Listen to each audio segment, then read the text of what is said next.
Hello, hello! Bl'Artagnan here with an elegant coffee break, the Enna Kros debut Lufenia Plus fight.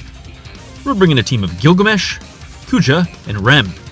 Before we get too deep into it, be sure to hit that like button, hit the subscribe button if you haven't already. Half my viewers are subscribed, as I have reminded you if this is not your first time here, but we're trying to boost that up. So what do we got going on here? I opened with the Enna Kros base call so that Kuja can have that sweet weakness damage from his enchant already up before having to take a turn, so that's kind of neat. And Rem is here to do a bunch of swapsies, because Rem is really kind of... broken is too strong a word to say in this day and age, but she's very strong, really good. One of the best supports we have, I think. So what do we got going on here?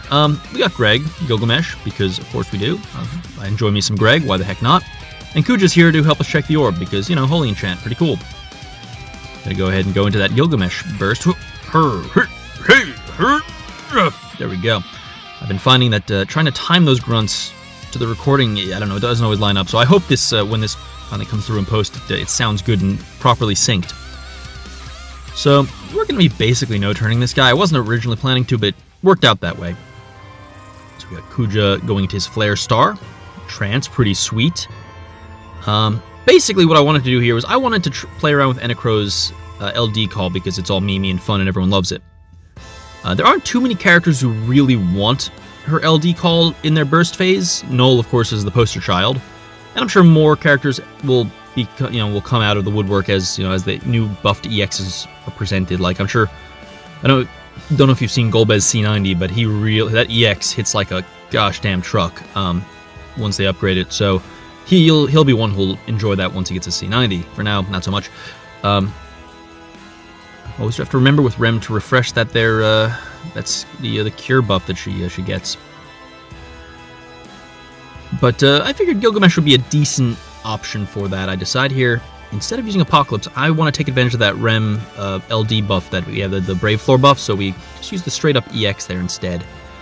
And here with Kuja, having refreshed the LD for Rem, we're not going to use his LD. I want to, but I don't want the adds to eat the splash or the AoE damage. So we're actually just Ring Holy here real quick. I probably could have Ultimate instead, but I think I wanted to make sure that I had finally put Melodies of Life on to reduce the speed, because there's a speed debuff associated with it. That was the thinking there. Alright, cool LD. Vroom. I'll talk more about that splash damage, AoE damage thing with the adds later, but first, so here we go. We're going to start with that Apocalypse. We're hoping to get as many EXs as we can, because it's much harder hitting than most of his other attacks. Having 5 dumps in it or something, 4 or 5 dumps. HP attacks, I should say. Kuja's also giving us even more Brave damage, so we're just doing Brave damage out the wazoo. There's the big LD. And it's not the worst if we don't get many EX charges here, because he refreshes his LD attack, but it's only 2 HP attacks per attack there. So getting extra, we got 1 extra EX there. Gilgamesh is all about the RNG, and pretty consistently fails me in that regard, and this is no exception. Thanks, Enna.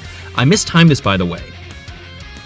If you go into Gilgamesh's burst with 8 turns left on his burst, 7 turns left on his burst effect, then the finisher takes advantage of the burst effect, and it doesn't lose its stacks. I actually went in with 8, which is 1 more than I needed, but, I mean, hey, better safe than sorry. So that's a good little tip if you like using Gilgamesh, is if you want to go into his burst phase with his burst effect active, try to do it when it has 7 or more turns left. 7 is the magic number there. So I'm using Ultima here, once again, instead of the LD, because it's full AoE damage, so we're farming Brave off the adds there, and doing maximum damage to the middle dude.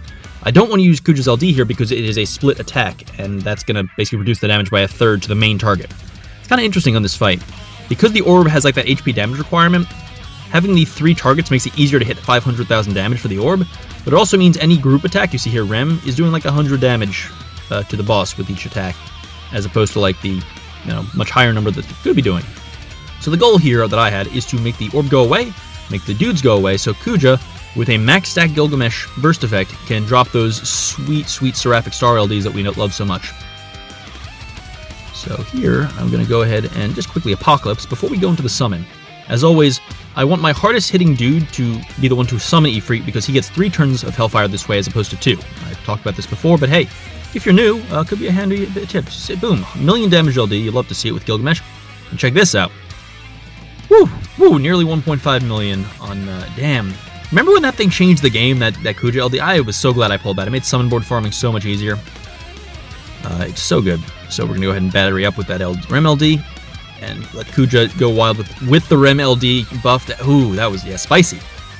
You know what? I want the thumbnail to, I don't want the Ifrit background. I want this cool airship background, so we're going to just really quickly refresh that. Waste the Rem LD buff, but it's okay. Into the sky. Woo!